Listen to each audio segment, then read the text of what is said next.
Rolling. Speed.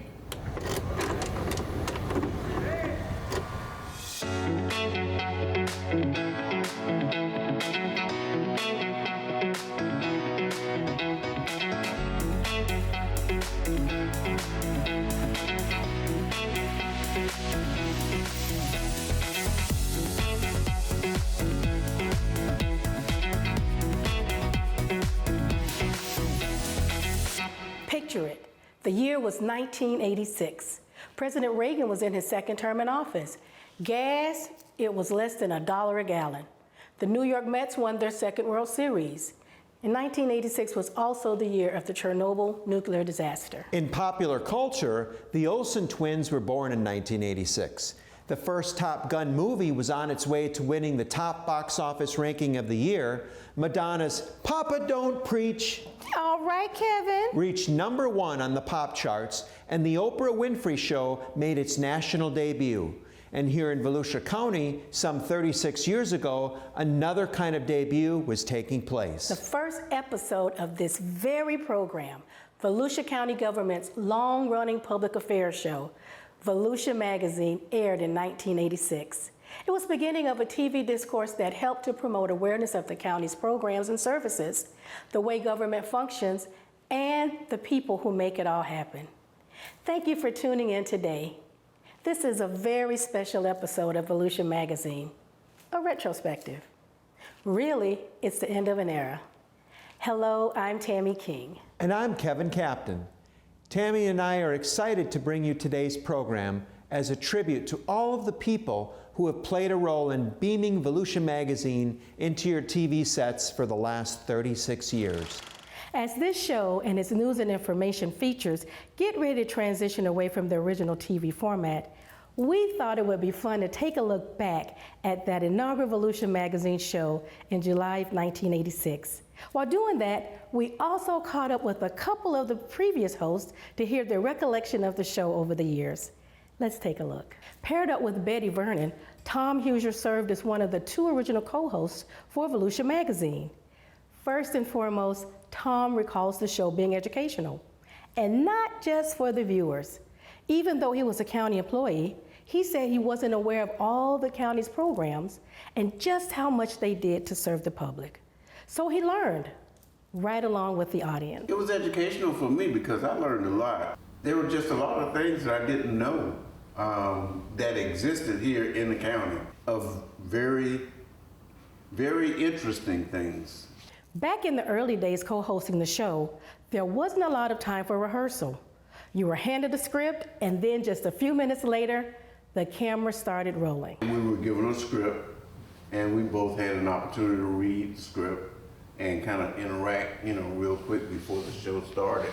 But that was basically it. Tom remembers the show being a lot of fun, but with a serious purpose, to report to residents what was going on in their government. I would hope that people gained a greater sense and appreciation for what their tax dollars are doing and what the county and its employees do for the public.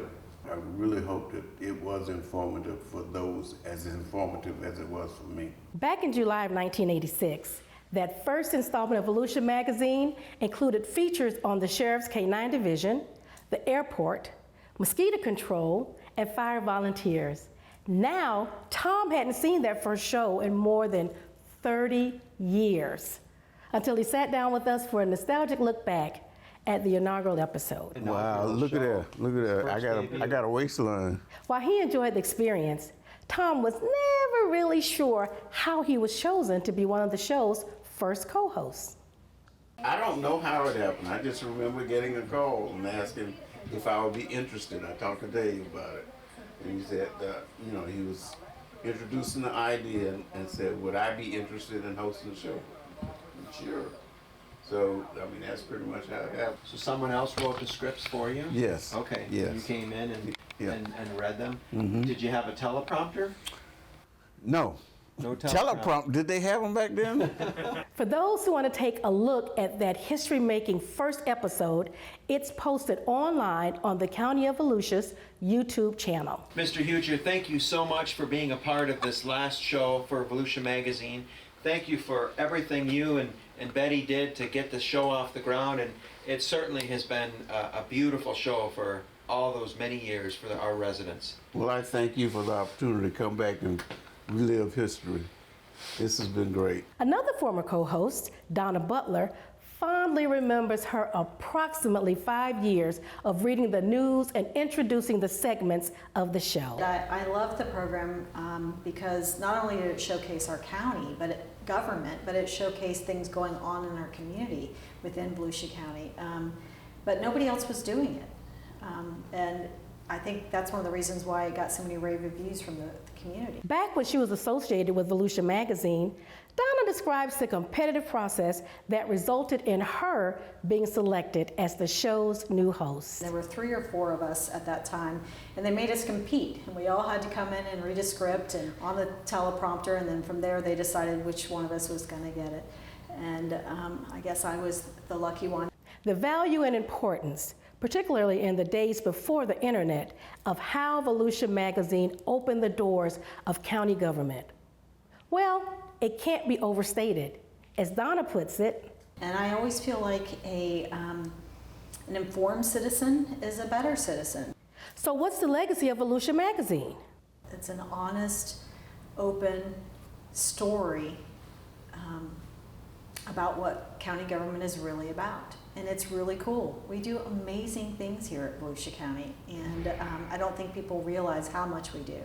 They know we pick up their garbage, they know we fix the roads, they know some of those basic things, but they haven't heard about Volusia Forever or ECHO in the way that it's shown in one of these stories.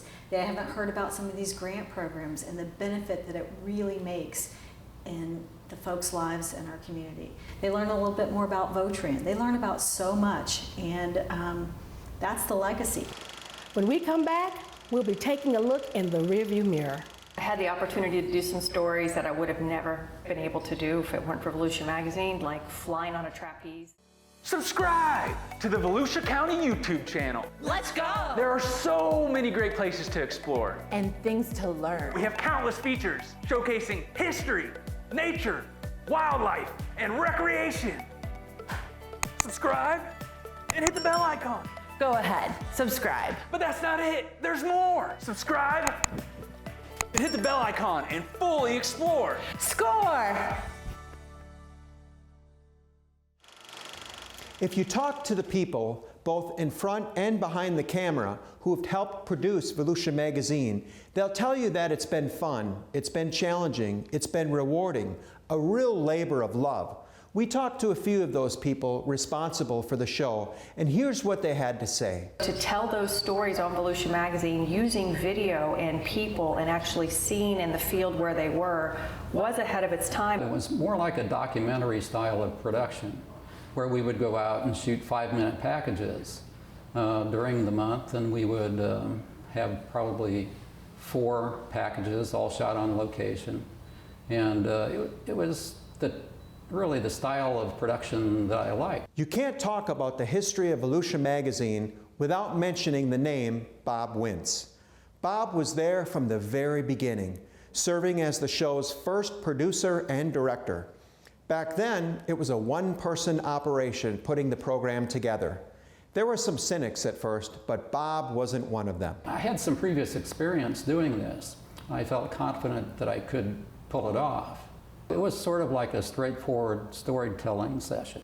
Eventually, the show got an associate producer, Jeff Crumbley. The duo of Bob and Jeff were Volusia Magazine's tag team for years, starting with a minimal budget, some borrowed equipment, and a knack for finding good stories. Over time, the production value improved and the storytelling got more sophisticated. It's kind of neat to see where the show began and what we were able to do with the money that we didn't have or the budget and to make it work. As the time went on and technology got better, we were able to improve on that. As the show evolved, many others became content producers over the years. And they all look back at their contributions to Volusia Magazine with a mixture of pride, joy, and reflection. It really did have far-reaching effects for quite a long time, especially in the earlier years before all of the social media came on board. It was a learning experience for me, one of the best experiences I've ever had. There were foodie stories, stories about county budget, recreational facilities, local businesses, and things to do and see in the community. But when reminiscing over the program's past, for many, what seems to stand out is the fun, the funny, the quirky, and the downright silly. And there were plenty of those moments. I had the opportunity to do some stories that I would have never been able to do if it weren't for Volusia Magazine, like flying on a trapeze with the circus. Scary, might have had to bleep a few words in there, but that was much more difficult and scary than I thought. When I would be interviewing guests, and some of them were friends of mine through county government, and we would just have kind of giggle fits in between our questions, and the audience wouldn't know because that was before the camera was rolling. For some, their experiences with the show, well, they're simply unforgettable. I was with Holly Smith one time, and we were in the Budweiser blimp over Daytona International Speedway. And we were flying around getting the bird's eye view, and it was very exciting. I'd never been on a blimp before. And that's what I liked about being a video producer of Volusia Magazine. I would get into places and get to do things that most people never get a chance to do. And so it was really a great experience until it came time for the landing. And if you don't know about blimps, they want to go up. So in order to get it down, you have to point the nose down at the ground and gun the engines and hope you can ram it into the ground, or pretty nearly. So you should try it sometime. For everyone involved in the show, bringing Volusia Magazine to the viewers for all these years has been a fun and rewarding experience. I feel very fortunate on what I was able to do. The bottom line was always educating the community about the great community that we live in, and that was a joy for me. When we return, we're going to chat with the man who was the face of Volusia Magazine for nearly 28 years. Trains go by in the middle of the interview, and we had people yell at us, and Hey, what are you watching? Is that Volusia Magazine? Yeah, I love it. It's my favorite. Check out this episode. Oh, that's very nice. I must have missed that episode on cable TV. What's cable TV? Oh, never mind. How did you get that on your tablet? On YouTube, of course. That's where I get all my news and information. I can watch it whenever I want. I watched this one video of a bald guy playing baseball. You can watch it on your phone. It's so easy. Let me show you. Open up the internet. Type in County of Volusia YouTube. That'll take you to the homepage where there's over 1,000 videos about Volusia County. And you can like and subscribe, and you'll get a notification when there's a new video. Perhaps no one is more recognizable as the face of Volusia Magazine than the county's former community information director, Dave Byron. From 1988 to his retirement in 2016, Dave ensured that Volusia Magazine delivered news into residents' living rooms about the services, the milestones, the grand openings and ribbon cuttings, the election recounts, wildfires and hurricanes, and the decisions of county government that impacted our community. His interviews with the newsmakers of the day are memorable, even to this day. It wasn't easy, and the road to putting on the show was occasionally bumpy. We recently sat down with Dave to talk about what went into creating all of those shows. It was a minor miracle that we produced this program every week. I mean, we didn't have the personnel, we didn't have the budget, we didn't have the equipment, and we just put together what we could put together. Back in the early days of the show, it was a struggle at times to produce all that content.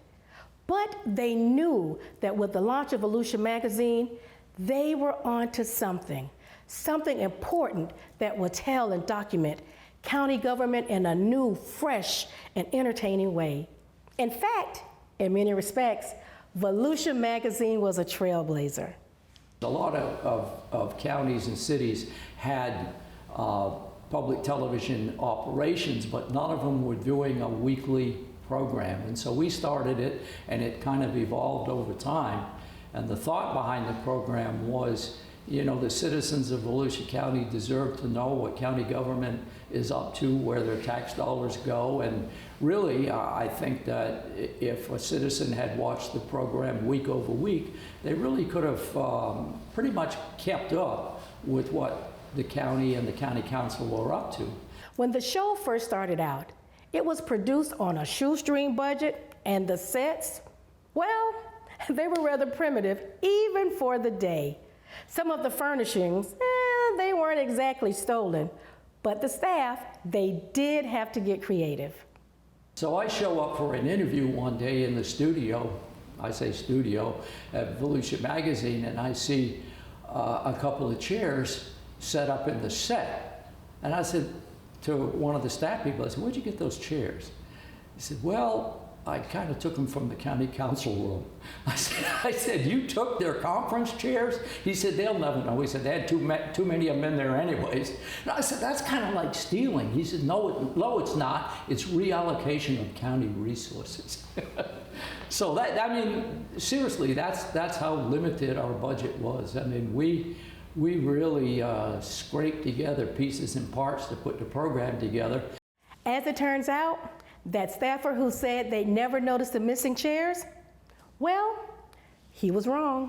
I was interviewing a county council member, and in the middle of the interview, he stops and he goes, you son of a bee stole our chairs. And sure enough, he recognized that the chairs had come out of the back room of the county council, but no one ever said anything, so we kept them for years, I guess. And there were other challenges. We had trains go by in the middle of the interview, and we had people yell at us, and you know, cameras that went out, and we had lots of equipment failures. Despite the occasional gremlins, what stands out most is the quality of the work and the dedicated and talented staff that produced all of those shows that helped keep residents connected with county government. I mean, it was quite the experiment up there, no doubt. And again, it was great staff people that kept it going. Over the years, Volusia Magazine covered its share of fluff pieces and fun stuff. The county fair, the circus, features on everything from local businesses to how to carve that holiday turkey. But it didn't shy away from the hard news.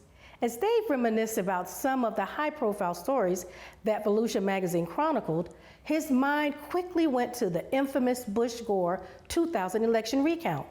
Dave recalls how all eyes were on Volusia County as the fate of the presidency hung in the balance.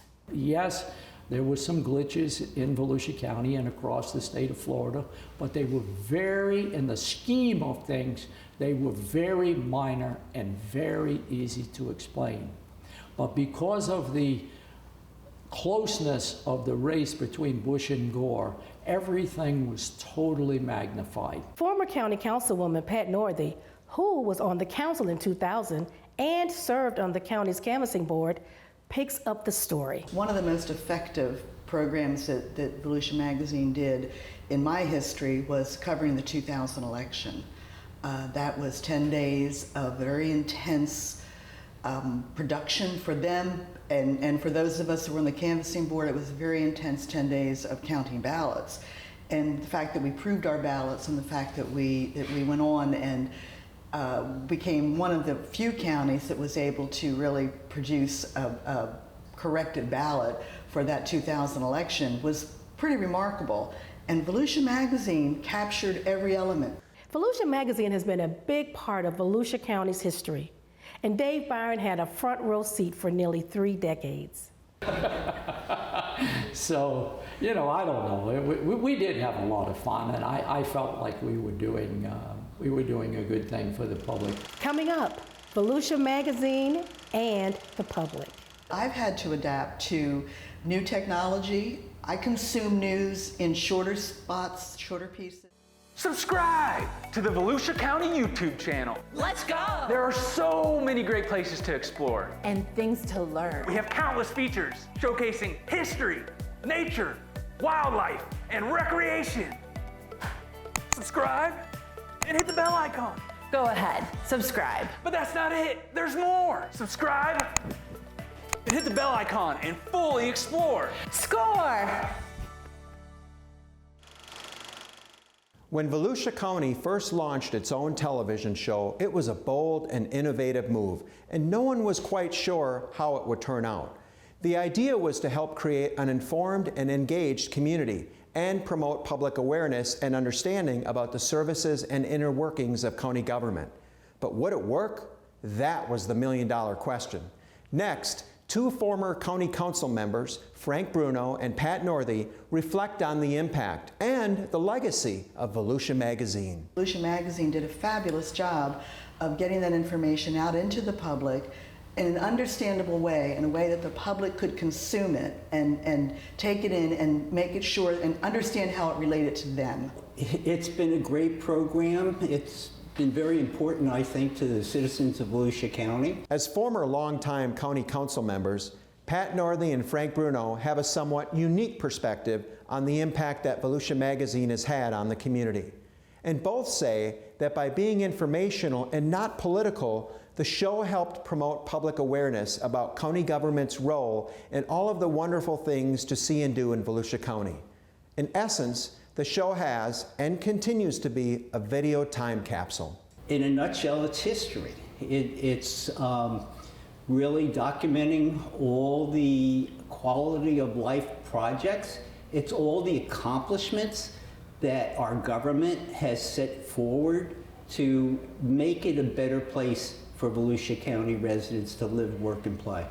The best thing I could say about Volusia Magazine, in a nutshell, it's the history of Volusia County. The format of the show was initially modeled after a 1970s and 1980s era news and entertainment TV show called PM Magazine.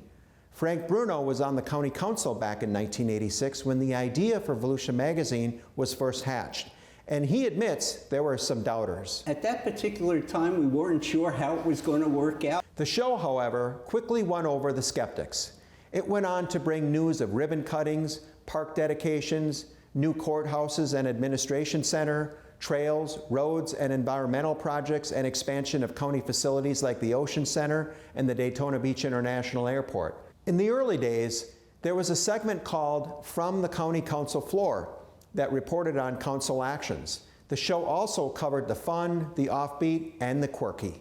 There was the serious side, and then of course there's the lighthearted side. That's what Volusia Magazine did. It captured the essence of those important stories as well as capturing the fun things that happened in Volusia County. Both Bruno and Northey said while they've always looked forward to sitting down in front of their TV to watch the show, they agree that Volusia Magazine's transition to social media is needed to keep up with the times and the way the public gets its news and information.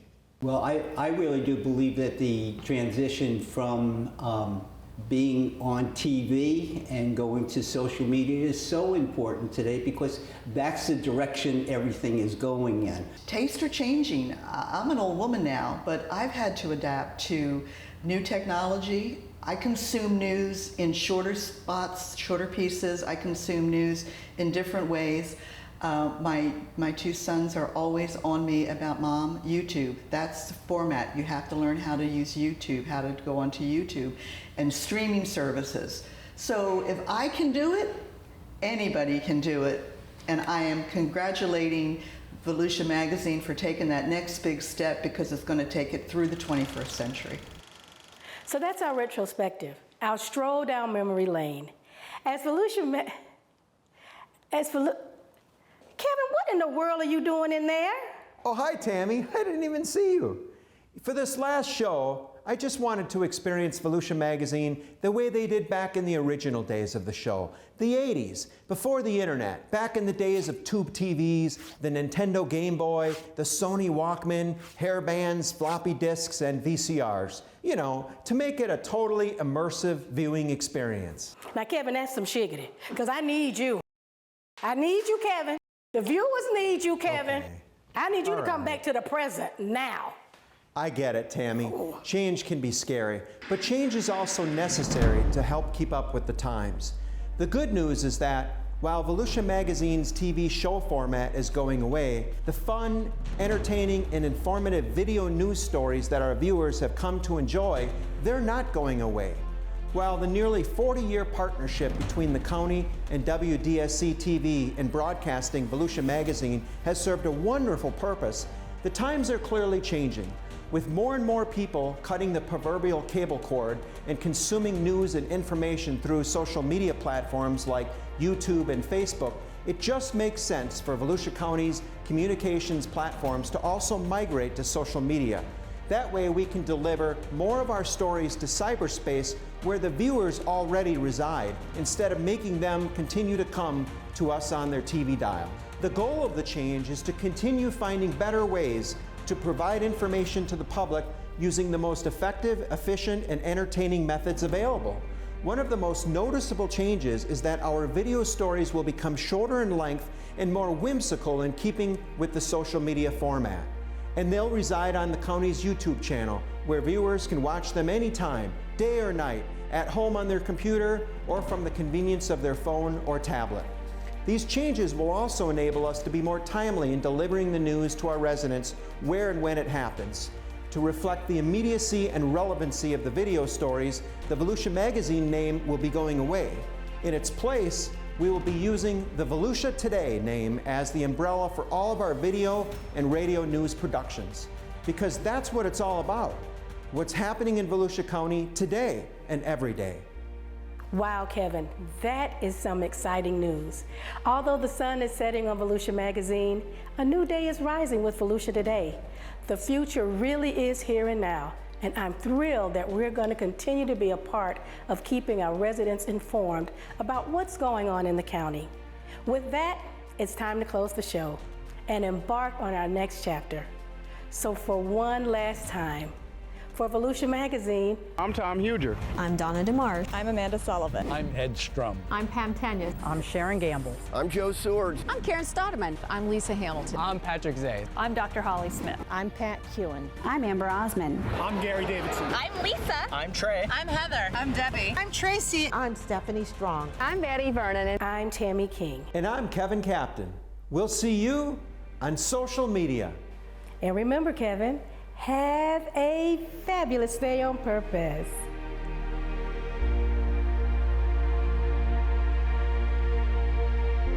I think the legacy of Volusia Magazine is going to be how it introduced Volusia County government to the public in a very transparent way and a very easy to understand way. Volusia Magazine's legacy is one of openness, it's one of fun, it's one of seriousness, and that made people understand Volusia County government, and that's the best legacy Volusia Magazine could give, is making people, helping people to understand Volusia County.